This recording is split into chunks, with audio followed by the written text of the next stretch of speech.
For me, as like a young Black man, I felt it was really important to bring something new to art history, or at least something that I found that I could contribute with a flag in the sand, in a sense.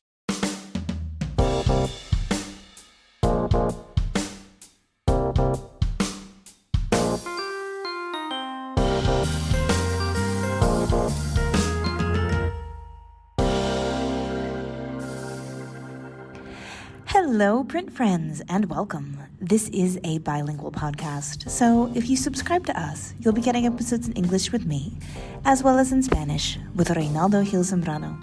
Together, we speak to people around the globe about their practice and passions in the field of print media and multiples.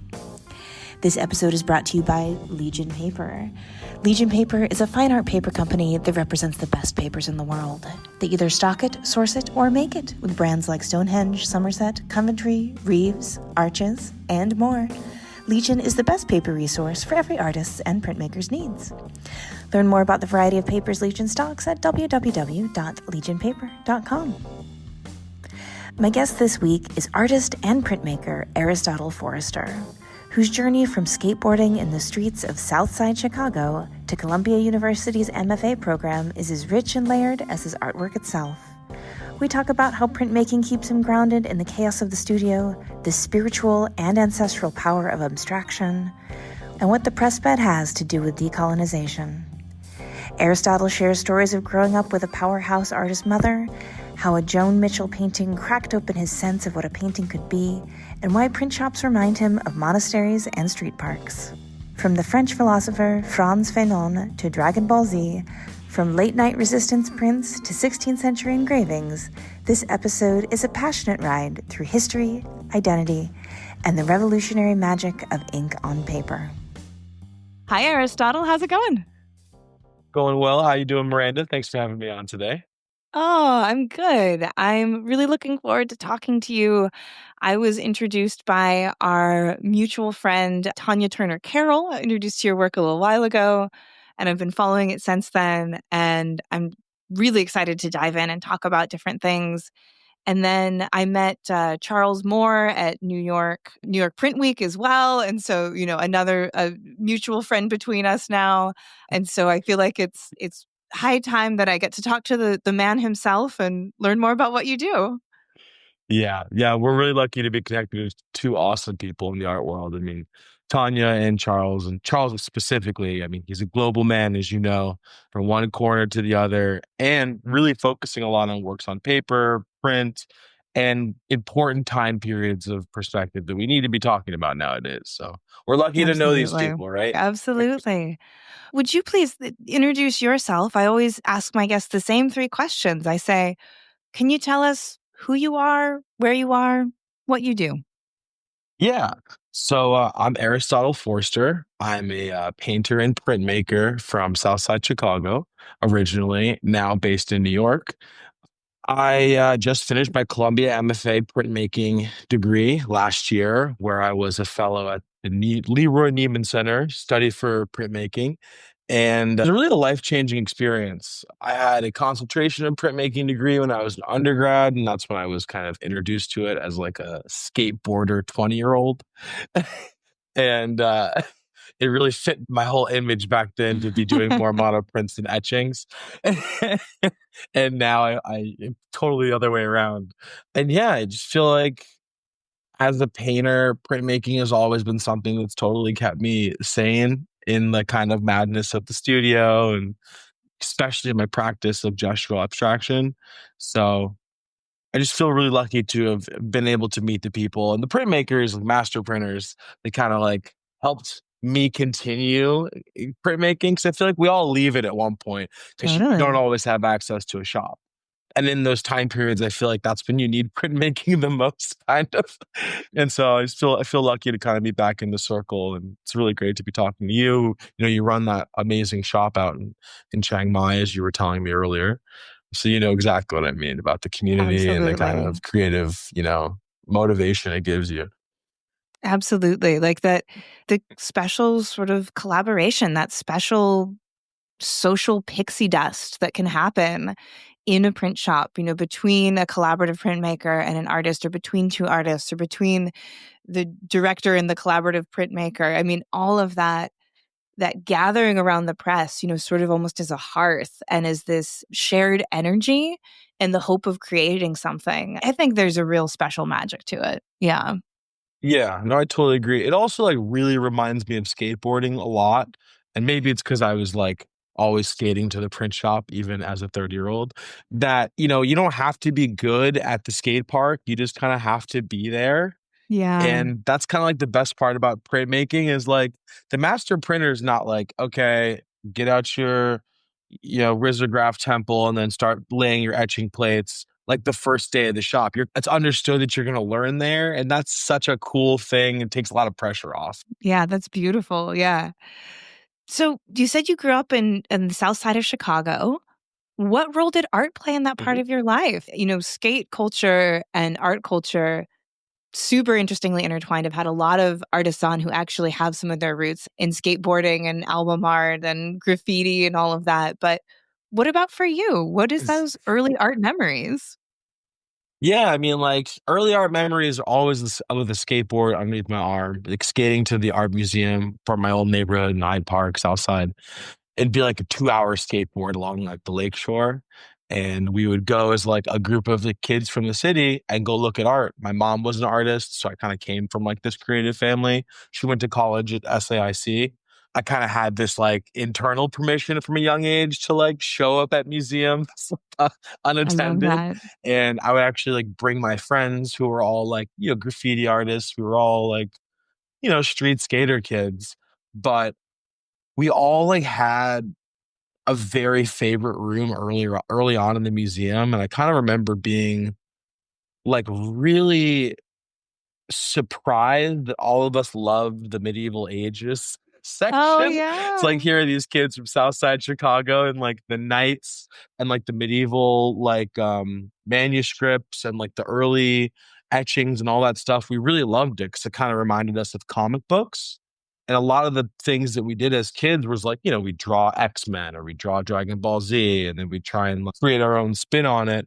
But all of that's happening with 60 to 90 people getting shot a day, outside of Mhm. our houses, outside of our schools.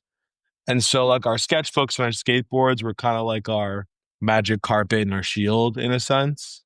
And so, every group was a drawing group. Like, we would have meetups where we like drawing competitions, which is just people drawing weird elbows and knees, like in a parking lot. Nothing's anatomically correct, except for that one kid who just draws like the perfect everything. Yeah. Fourth grade, we all know one. Oh, I knew one. Gavin Finley was my classes. Yeah.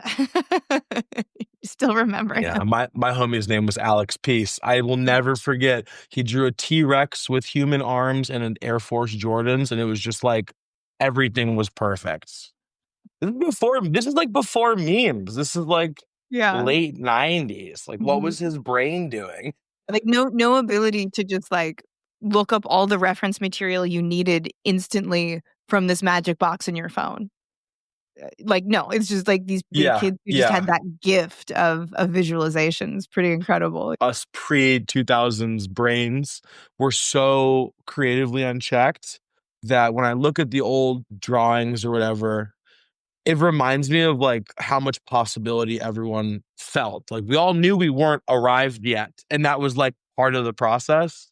And I feel like nowadays it's the total opposite. There's this kind of pressure for kids to, like, arrive at their creative identity, like, sometime while they're still young, which is Right. just so silly. That was it. No, Tangent. I think that's a really interesting point, because I think what happens is that because everything we do now can be put in a public sphere, and so therefore often is, you're creating a footprint as a young artist from 16, 17, 18 years old. You're putting things out there that are then attached to your name in this way, where the experience of people born pre social media, pre smartphone, you could experiment and fail and be silly and not worry about this idea of a brand or a logo or all this sort of thing. And it could just be released as the experimentation and the freedom of adolescence. Yeah. At least it used to be able to. No, Yeah. I think kids nowadays are starting to return to I guess like we are the 80s, that we are the children of this. Our generation is what we thought the 70s were. Does that make sense? Like when we were in the Mm-hmm. 90s or 80s, everyone was like talking about the 70s and like that movement. And like now we're in 2025 and they're like talking about the 90s like I it's the know. 70s. Like it makes me feel very curmudgeon-y. But also but also it kind of makes me think that we have this kind of experience that's so tactile and so hands-on, which like to bring it back to printmaking is like why I've always been in love with it, Yeah, because you yeah. can make photographic imagery, you can do so much stuff that as a 90s kid, I thought was always like Photoshop or Microsoft or Paint. Like I'd never considered that you could do it with like a piece of copper and like a small blade. And I fell in love with that low tech, high tech art, like making lithos, as like a 20-year-old. So I could hardly even do the grinding because my arms were so small. But I was in love with this kind of like infatuation with the past, like romanticizing like printmaking is like the hardest thing that I could think of learning in college.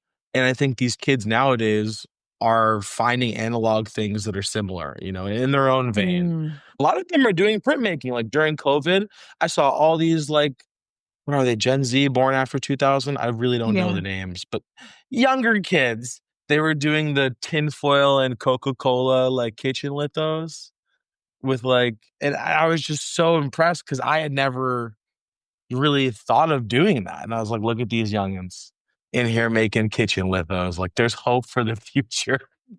And that's, that is like a magic of the internet, right? Is that it's if you're stuck at home in a pandemic, you can learn how to do lithography with what your mom keeps in her kitchen. Like amazing. Yeah. Yeah.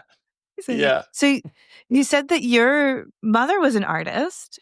What kind of work did she do and Mhm. how did that influence you really? I mean, aside from just I'm sure having it around the house and having it just be a part of your life. Yeah. So my mom's always been an artist. And I have to like start with that because she never stopped being an artist, even if you have to take time away to like feed your kid, which is like a big reality sometimes. So she went to SAIC for ceramics and painting. Mm. She's not a tall person. I will describe her like that because I don't want to get beat up when I see her next. But she makes huge paintings that are like 10 feet tall by like 8 feet. Really figurative. I would say like personal myths, kind of this internal looking out at society of like civilization through like the lens of a female painter, the lens of her experience living in Chicago and then kind of moving through different socioeconomic spheres, having a mixed race child in the 90s, all of these things are kind of captured in her painting. And when I was growing up, she had just finished undergrad. I think she was 20, in between 21 and 22, and she had me. So very young, just had finished this degree that she made a huge thesis of all these like 7 foot tall ceramic Amazonian women, also Wow. incredibly heavy, incredibly large. And yeah, I'll try and show you a picture of her just with next to one of these sculptures, just so you can understand. Like, it's just mind blowing. Also, the fact that I was inside of her, also mind blowing. Like, it's all so crazy. Because she's not tall, as I said. So Mhm. she always had these really large, like canvas paintings and paintings on paper rolled up. And as a child, I would always just push them over and unroll them and like crawl all over these like pigment stick drawings, which is probably why I'm a little cooler than most. Yeah. And I just always remembered them being like this animated floor. And I never Mm. knew where they came from because I would ask her about them. And obviously, like, not the first thing she'd want to talk about. And she's also like 23, 24. So now me being older, I understand like how crazy these questions I was asking her. But she would take me to museums constantly. And then I'd come back and I would ask her about like, your sculpture that's by the door really looks like a Rodin painting or a Rodin sculpture that we saw, or like a study of like Leonardo study of David or one of these things. And she would tell me that's because she was studying those and this was her interaction with like history. And so she Mhm. always really like prefaced that like art history is just history. And it's for me, I enjoyed learning that way of looking at time and looking at these artifacts because my mom had them at home and I wanted to figure out how she made them because I liked them. Like that's like the other thing I want to just like really say is I really loved her work as a child. I love her work as an adult. And the sensation of seeing it has like never changed for me. Even though like I'm abstract, she's figurative painting. Like we're totally different, but we use the same colors, which really kind of freaks me out sometimes. It's like a genetic memory and palette or something. Yeah. I really think that exists, like 100%. Mm. To that end, how did you come to be an abstract artist? You talk about this foundation and this almost sort of illustrative early influences. You're going to see medieval paintings, which are so narrative, and then you're also then looking at contemporary culture like Dragon Ball Yeah. Z. And all of that is like you're looking at the figure, the body, the gesture, the interactions between people. When did you discover that your path was going to take you in this abstraction? Yeah, I think like for some people, the first time you see impressionism, like something breaks in your brain in a good way.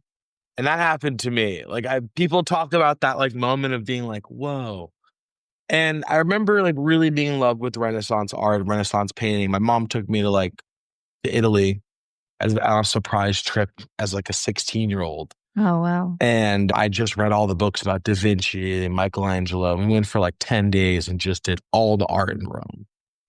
And I was dead set on joining like the greats of those artists who also were like urban equivalent of like street skater kids back in, those days. And so I felt a really great affinity for these great painters living in a low supervision urban environment, but finding somehow in them the marks and also the passion to like redefine like our what we considered the image of God was, like changing everything about how he'd been painted for thousands of years, and then also creating this culture that to this day is, you can't really talk about printing without talking about the Vatican's gold standard of like maintaining these very important plates and these very important etchings that were made by low key like street skater kids, as I said before. And I think that I always just come back to that, that one fact. But how did I get to abstraction? See, that's literally the power of the art memories. And then, I kind of came back from that trip and I was applying to art school and I went to the Boston MFA, and I looked at the impressionistic paintings and then the new American abstraction wing up in the back. And I remember seeing Van Gogh's Ravine and then a couple of Monet's haystack paintings that like I'd never really liked the haystack paintings when I saw them in Chicago when I was younger. I mean, Mm. to be honest, I hate even saying this sentence, but the haystack paintings are like low key kind of a mature series of paintings because they're almost like they're almost like prints in a way. I know it's such like a posh thing to say, but I feel like they are kind of like a collection of prints in the way that the lighting and the treatment of the haystacks and like Mhm. the environment are so reliant on abstraction. And I kind of thought between that and then looking at the Van Gogh's painting of the ravine, how I felt the water moving in ravine. You could see like little dragonflies. It was like an animated painting. And I remember like thinking about how I saw animated painting in the Sistine Chapel, which is the implied animation, but it's very static. And then I thought about all of these paintings using impasto, using like really inventive mark making, like pictorially not being the first, like pictorial sensibilities, not the first thing that they're worried about. They're not worried about representing a scene. They're worried about having feel the scene. And I felt that really aligned with how I felt moved by looking at artwork in the past, whether it was, representational African art, Aboriginal dot painting, artifacts. Like if it moves you, there's this feeling that you're like connected to something in the stream of creative time. Mm. It's not even time dependent either. I mean, you can get the same feeling from the Venus de Milo if you ever seen it in person as you can get from a John Walker painting or a Jack Whitten painting, right? And then I remember going from the Impressionism to the American contemporary, no, modern abstract wing. And I walked in. I'll never forget this moment. There was the Joan Mitchell Chamonix number 4, like mountain range series. Yeah, It's like it's green amazing. and white. And you know exactly what I'm talking about. Yeah. And I go, holy fuck, that is a forest. Like I literally like said it out loud in the gallery, like loud. And I kind of like got like a little emotional because I had realized that my place in painting could be so much bigger than like trying to make elbows and knees and like chins look like really good because like that's how they painted God. And like trying to paint in this Renaissance way as like a black man from Chicago, like for me, wasn't my ticket to enjoying a creative identity. I also like wanted to explore if I could give someone else that feeling of that I had when I looked at these artifacts that kind of moved me to this creative decision. I wanted to see if I could give someone part of myself to have that experience with. And I kind of knew that abstraction would be the challenge. Like, that's the thing. It never felt easy. I remember thinking, like, oh, there's no way that this is just like too big. I mean, and now it's like, it's like one of my paintings and it's like been my life for a decade, but I remember it only was possible because paintings changed my mind about other paintings. Like it's like Wow. the lineage of conversation that argued with each other so that I could get the best of each argument in a sense. And then I remember turning around from Chamonix number 4, and then there's Jackson Pollock, Three Queens painting, which is like one of his more figurative works that I'd never seen in textbooks or anything. And then I was like, oh my God, so you can have like this playful side for this like giant abstract abex man can like have this weird stick figure painting stuff going on too. So it made me feel that I wasn't giving myself enough creative credit to try my hardest to find what was in here as a young person. And so I was still an undergrad. I remember teaming up with a couple of like homies that introduced me to de Kooning, and that was like pretty much the end of 6 years of my life. I was just very obsessed. And in a weird way, Jack Whitten helped me get out of de Kooning, but only because I was distracted by Guston at the time. And it Mm. was such a cool moment of moving into landscape, kind of was like this, like in between all of these things, in between Impressionism and then the Chamonix number 4, I like saw Hieronymus Bosch's Garden of Earthly Delights. It came to the Boston MFA. And then I was like,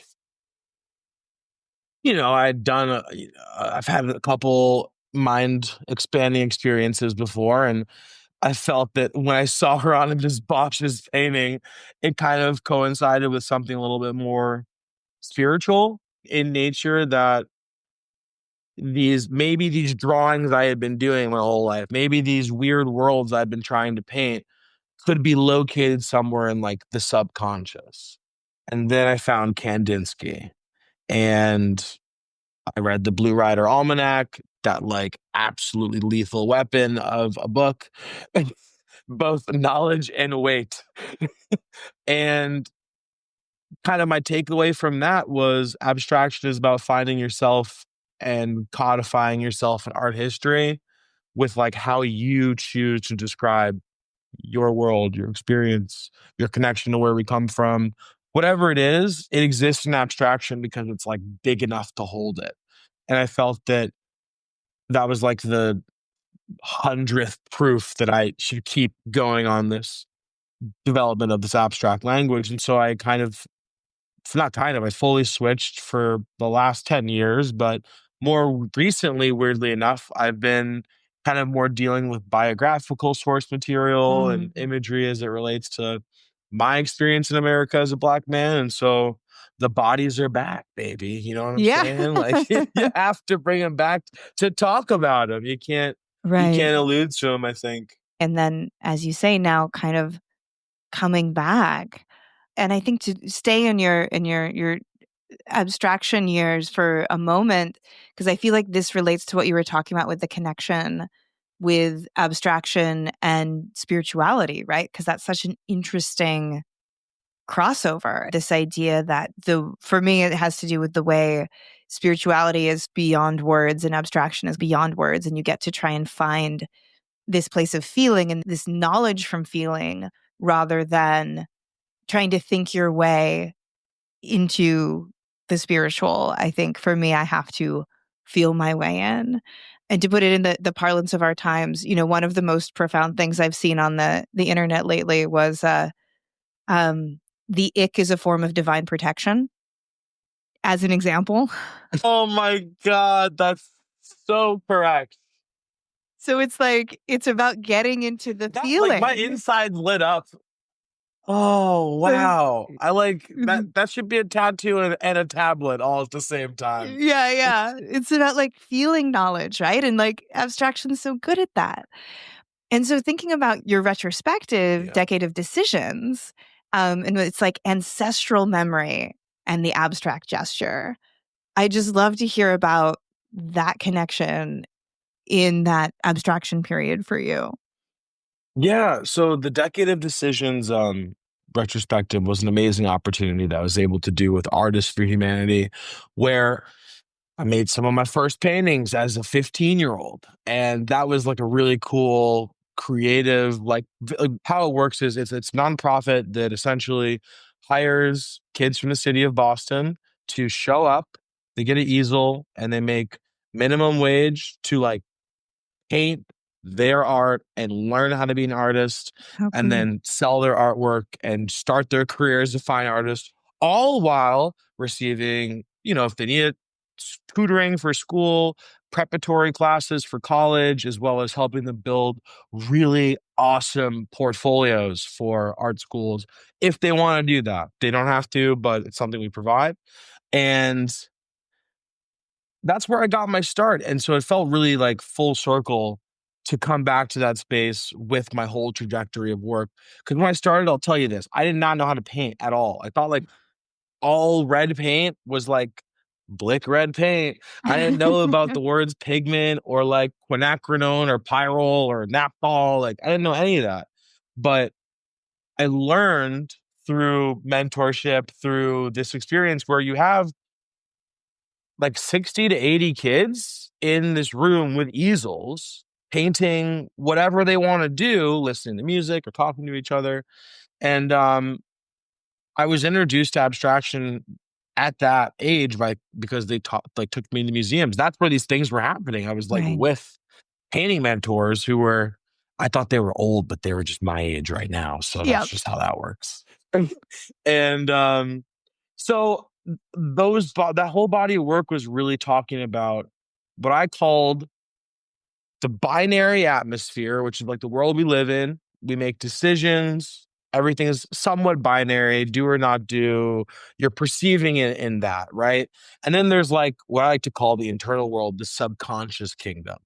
So inside of us, there's this landscape that I always was trying to paint almost in like a plein air like sense, like capture these moving thoughts, these spaces, these subconscious kingdoms that existed in, my subconscious, what I would close my eyes, meditate and think about what I was painting.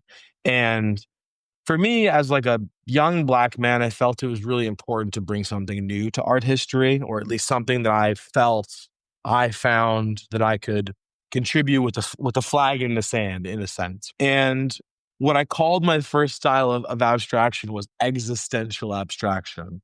And because I would be literally thinking about the existential implications of how you'd make a mark here and it would refract to a mark like over here, and how paintings were built with these kind of atomic like structures of decision making. And then I became like really into like why, like the divine ick. Like, why do I not paint on certain parts of the canvas? Then it became this like very like Cy Twombly-esque mechanical studying of like why I would feel driven to make these really expansive, like abstract landscapes.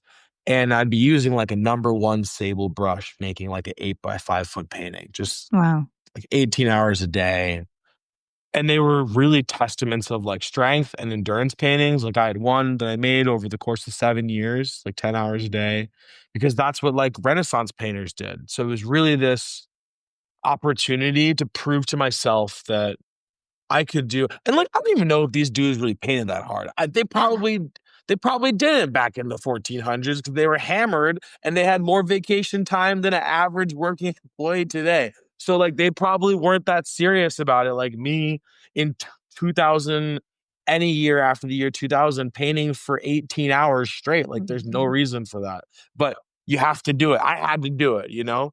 And so the abstraction became this like really explorative style of trying to see the limits of what abstraction could show, of existentialism, like this expansive creative space where nothing was really representationally hammered down, but you see people, you see spaces, you see vehicles, because that's the world we live in. And de Kooning has this really great quote where he says abstraction relies on a painter's surroundings getting inside of them. And I feel like that's always every abstract painter is kind of just making a still life of the day they're living. Like every painting is like, yeah, it's gonna be different. You're working on a series, but because it's so rooted in our bodies and like in the limitations of what leads up to representation, it's kind of like this really beautiful song and dance. So the Decade of Decisions is literally 10 years of me like doing that dance. And then so it has a couple paintings from 2015. And then it has a painting I made like a couple months before I hung the show, like right after my thesis. And the thing that I always find really interesting about it is there is a progression that makes sense still, even though that it's not like, someone gets better at painting people. Because in Mhm. representational work, you study like Rembrandt's drawings of his early work into his later work. Essentially, he stopped drawing people; he's just drawing gowns at the end of it. It's just a study on matter, you know, and that's kind of a similar trajectory of how my paintings went. They started off really thin, thinking about these ethereal, subconscious existences, and then they ended up being these collaged, heavy printmaking, interacted, like impasto works. They were really about like existing in time and space, and paintings like being paintings. I feel like a lot of what we've been talking about and this trajectory, and then really interestingly, like getting into being exposed to your process behind it. It reminded me that I was told by Charles, one of the things I should absolutely ask you about is the fact that you're such a voracious reader, and particularly this French psychiatrist that I had never heard of before. So I don't even know if I'm going to say his name right, but Frantz Fanon. Like, this is my attempt at French. Yeah, Frantz Frantz Fanon. Fanon. Yeah, you Yeah. Okay. you got it. You got it. Frantz Fanon. Yeah, yeah. Honestly, every time I'm not that good at reading anything French, I'll say here on the internet, reading French as an English person, it does weird things to your brain because it's just it's just different, I feel like they can get a lot more information. Even when they translate it back to English, it's kind of like, wait, something's definitely missing here. Yeah, Yeah. yeah. Yeah. Yeah. I feel like in French, there's certain things you just can't translate. But yeah, Fanon is, I think he's kind of like a mascot as well as like a superhero, as well as a role model. Edward Glissant is another one of my faves. And you don't often get to read philosophy written by Black people who have survived colonialism and Hmm. kind of coming from Southside Chicago, existing in my journey, fighting against the oppression that I've lived through. The words that these two specifically have put to that experience are so beyond accurate that they illustrated a new way for my process to kind of take a direction. So one of the texts that My mom read me as a child, which is so cool and badass, but also wild. It by Frantz Fanon. It's called Wretched of Earth, and it's a manual for a Black revolution. That's the whole book title. And Amazing. it really talks about the decolonization period of like Algeria and writing about the steps of which decolonization takes place, which interestingly enough, printmaking is at the heart of all of them, right? So in the forces of colonization, they appear, they take away your language, they take away your culture, take away your identity, they take away your art making ability, supplies, and rights a lot of times. And so there's this like existing in this hermeneutic nothingness where you can't use your own words to label stuff and you're learning a new language in printed material that you're being instructed to learn, right? And so the biggest part of a revolution is a printing press. You know, you think about even in America, George Washington Carver, who, helped make peanut oil based ink to make vegetable ink printing for newspapers and publications. I recently like read this like this essay on him today, and like I've just been that's just been in my brain being like he made the newspaper ink and he was a Black man, and that's not on like every textbook. Like anyways, but I digress. So going back to Fanon, and what it really talks about is the cost of remembering your own language, right? And so the book starts off with the first chapter concerning violence, which talks about the upheaval of power, like removing the army, removing the people who are essentially not letting you teach your children your own culture, not letting you have your hair the way you want to have it, not letting you represent yourself visually in any way, right? And so, the book later on goes to talk about obviously the skirmish of fighting and what happens when you win, because Algeria was decolonized, a lot of the French colonies fell, and what happens after the UN is you now have a GDP as a country, and now you buy food and you're in world trade. So now you, as the militia, and we're watching this happen in, Afghanistan, other parts of the Middle East. The people who were fighting for revolution are now in power, and now they have to be the government. And then so like it documents how like so fucked we are. Like just because even if people win, they don't even want to have the job in the first place. And so the philosophy of this brilliant Black man Fanon is really talking about the frustration of how do you kill your masters but still wear pants and go to work every day? How do you create your old religion and then have the elders shun you because you're going to work? So it's balancing this creative responsibility to keep the ancestors alive. And that's a lot of I didn't really touch on it. You asked a little bit earlier about the abstraction and the connection, all of that. I mean, that really talks a lot about the connection of the ancestrals in blood heritage and diaspora, in, rituals and customs. My West African heritage from, Benin, Senegal, Nigeria, they have dances, they have colors, they have palettes that have been in my work subconsciously since I was born, right? And so reading these philosophers really made me think a lot to go back and look about the visual clues of the cultures that I have not been taught on purpose.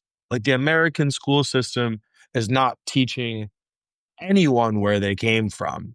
And I think that's really on purpose. Like, and so what these philosophers really talk about is there's a beauty in the revolution in creating artifacts that are reproducible, that kind of exist in this matrix form that allow them to be disseminated. And so my work was really inspired about how I can utilize the printmaking press as well as like in a weird, because everything is kind of weird in my art world. So in the same way that those guys are in my brain, on like the other side, there's like Walter Benjamin, that guy. Some people Oh, call him yeah. Walter Benjamin. I can't do that one.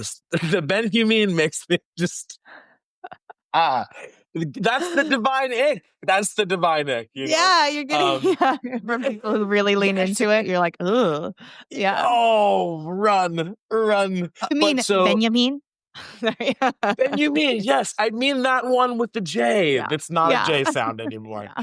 But yeah, so that the art making in the age of the mechanical reproduction, that whole text is something that, it's just like thrown at you all the time in like art Yeah. Yeah. education, bounced off my head like 100 times. And then like the 101st time, I was like, oh, this explains so much about what I need to be thinking about. So there's a chapter where it's called Painting Through the Press Bed. It's like somewhere halfway through the book. And they talk about Rauschenberg and de Kooning and Philip Guston and all these hot shots. Oh, Joan Mitchell, Agnes Martin, all these hot shots of the modern abstraction era going to the print shop in their 50s and then being like, Mhm. this saved my life.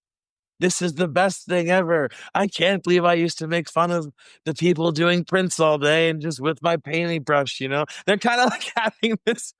It's like kind of like when you meet someone who tries psychedelics in their 50s and they're like, I love myself now. And you're like, could have been the whole time. I remember reading that part of the essay, and I thought back about learning about printmaking in my early 20s and how like I felt that like momentum and that kind of like push to like be a better painter and like to lock in the matrix, have a plan, follow through. But it really was, and now that after I read that essay, I realized it was the fact that I took my paintings off the pedestal, which is the wall, and put them on the ground or the press bed, and then I was Mhm. drawing again.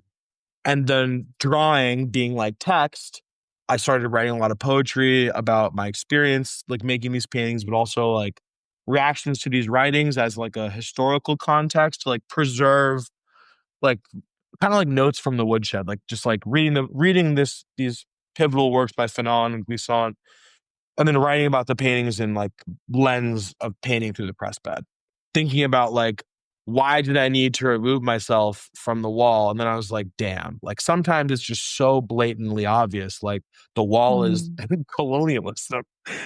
Paintings in a lot of other cultures are made on the fucking ground or made Mm. on not stretched materials or made with dirt or made on dirt. It's just like all of this again, going to the abstraction wing, seeing Chamonix, like realizing it is bigger.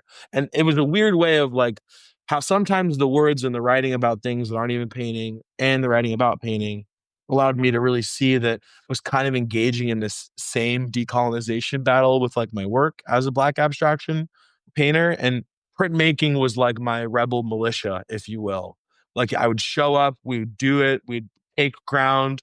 We would have a plan for the next day. And then at the end of the day, like I would close the print shop lights and I'd know that the work could be ready to pick up, or the screen or the etching plate or the cyanotype, whatever it was, I could pick it up tomorrow. There was no like getting the ego ready to go do the paintbrush thing, which makes it so much more, for me, like passionate and honest at the same time, because it feels more like work, feels more like a fight. It doesn't feel more like exploring or like being a conqueror in a sense. Painting Mm. can be a little conquering. Oh, yeah. I mean, I think, yeah, both in like the physical act and in the outcome, and in its history as creating large paintings of very important white men that supposed to have very important feelings about. And look at them, they're on a horse and they're mastering that horse. And like, it's a stallion. Like, look at its Yeah. testicles. Like, what a man. Like, Look at the hair on the balls. It's exactly. detailed. It's like, and he can afford to No, it pay is. some man to make this of it. I mean, it's just like it has like so much of that baggage and that ego as you speak to, in a way, where it's not to say that like there can't be ego in print, but because of like, as you say, like it's horizontal, it's multiple, it's on paper, it's has an ephemeral sense. It tends to be smaller scale. Like there's just such a different Mhm. energy in print and in print shops that then like infects the work in the best way. Yeah. Yeah. Well, you kind of nailed it on the head. Like the energy in the shop it's so monk-like. That's kind of it's just what I imagine a monastery to feel like, is just like a good master printer, and everyone's doing their stirring and their little plopping, and no one's worried. It's just like sun up, sun down, full drying racks. Everyone says thank you, good evening. And I remember when I was working at the Leroy Neiman Center, like Kiki Smith walked in one day and just puts one of her copper plates down. She's like, "Yeah, trace this for me. I'm going to do a new one." I'm like, "I'm an abstract painter." She's like, "You got hands, don't you?" And I'm like, "Oh my God, I do have hands, Kiki. I can trace this." And it's just this moment where, like, because I'm in the shop and I'm like, I was carving something for, John Walker with the master printer earlier in the day, and I'm like, this is so above my pay grade. Like, Mm. these are real art people, and they're trusting me, someone who had very little experience at the time, to try my hardest with their guidance and figure it out. I think that, like, there's like zero places in the world that exists besides like skate parks and like kitchens outside of restaurant service. Uh-huh. It's so beautiful. It reminds me of, speak of art history. Do you know that there's a series of etchings, like engraving etchings from the 16th century called the Nova Reperta? And it's all about the new inventions of that century. So they're looking back and they're saying, like, we got gunpowder, we got alchemy. I can't remember, we've got something about telescopes or something like that. But they have printmaking in there. And the print of Mm-hmm. printmaking, it looks exactly like an etching shop today. There's like someone's wiping a plate and someone's on it putting things up to dry. And it's just like, it's the same thing. Like, Well, the that's the 16th thing, century doesn't Kiki Smith change. is Like, giving directions. Yeah. and I'm like the guy sweating next to the furnace, just wiping things, trying to draw with like a lumpy charcoal. Yeah, it's, it's like big hands. No, but It's I think that's another thing that really, as I said earlier, drew me to it. Like the timelessness of it, like the smell of therachloric acid and metal shavings, and just like everyone looks like an actual like good train conductor person. It's like covered in black, and no one half. I think half the people in any print shop know about a tenth of the people running it. You know what I'm saying? They know a tenth of the information of like the people actually running it. So there's this beautiful natural built-in chaos where like there's like a beautiful game of telephone. Like, you can get mm, to the end of an edition and someone's like, "Oh, you did say 35.5 inches on that side. I thought you said 37." And you're like, "That's a lot of Honda Mule." You know what I'm saying? mm. Get to tearing. And there's something so, speaking again of that kind of like, again, like not lack of ego. I've been in print shops where I've felt some ego, but like almost this sort of like production craft element to it that just, yeah, it just has that. Then of course also has that connection to these ideas you've talked about like resistance to colonization and protest and accessibility and all of that. We Hello Print Friend just did a documentary about printmaking on the island of Puerto Rico and its history. And we went there and we were there for 10 days and we filmed and we talked to artists and historians and just, in that microcosm, which of course is super complex in and of itself, but just in that microcosm of printmaking coming as a tool for propaganda, of saying like, oh, you're going to love being a colony, you're going to love Jesus, all of this sort of stuff.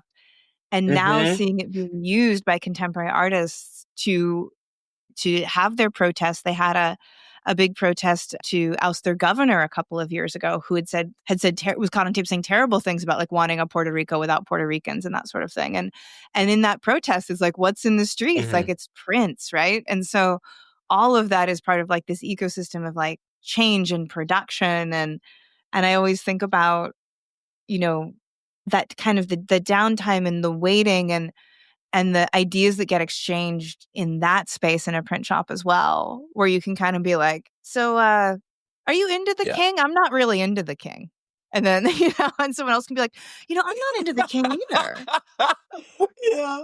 The guy Is comes that out of the cool? aqua tint closet. I hate that guy. Just Yeah. like a big dust cloud. We should make some prints about that. Yeah. Just like holding his breath, coughing. Yeah. Yeah. Well, I think that's always the funny thing is like my great, no, great great grandparents came from former Yugoslavia, and they were serfs. And my great great grandfather, Johann, he was the head gardener, and my great great grandmother was the head seamstress, and they, as well as the other serfs, had a good old fashioned rebellion and won. Yeah. And they did it through passing around, obviously, like they had to disseminate information across the village somehow. So it's all like passing around messages and culture, sending signals, witnessing or being witnessed in a weird, like reproducible way. And I say weird because like you could hand someone a woodcut at a protest and both print it and believe it, even though it's like could have been made by a third person. So like this kind of creation of iconography, this like Roman ethos of reproduction equals like a greater equity of power of an image or a symbol. I think about that a lot. That's so cool. Aristotle, I feel like we could truly talk forever between like art history and revolution, but we're actually already at our hour recording mark. So you're just gonna have to come to Thailand and make prints and talk revolution more. I'm so planning it right now. I'm gonna look at the flights because I feel like we definitely could just keep talking. Make an edition. Who knows? It could be a book, Revolution Prints Through the Matrix. Just like late night yapping. Yep. In the studio. Oh, I'm so I've been up since 4 with a baby. with a baby. Oh my gosh. Well, thank you Yeah. So so today's been much. well, thanks for having me. And it's been a really great conversation. I really can't wait to connect in Thailand and hear more and meet more of your shop. I feel like it's a bunch of really cool people over there working with you. Yeah, there's amazing artists here. We do stone litho, but there's an incredible etching studio that we could get you in. There's a screen printing studio that does, 32 color layers. Like there's so much here, and like give us a little warning of when you're going to come, and we'll give you the whole print experience in Chiang Mai. You just said my favorite print mistress, litho. I don't need no one else. I haven't done litho in 8 years. Amazing. I miss my forearms hurting. Well, then it is meant to be. Well, I We'll get it on definitely the will calendar. hit you up soon. It is. It is. Well, I hope you have an excellent day in the shop. It's morning where you are, I believe. Yeah. It's not even 10 yet here, so I have the whole day ahead. Great. Well, I hope you have a great day. Thank you again for taking the time to chat. It was really awesome.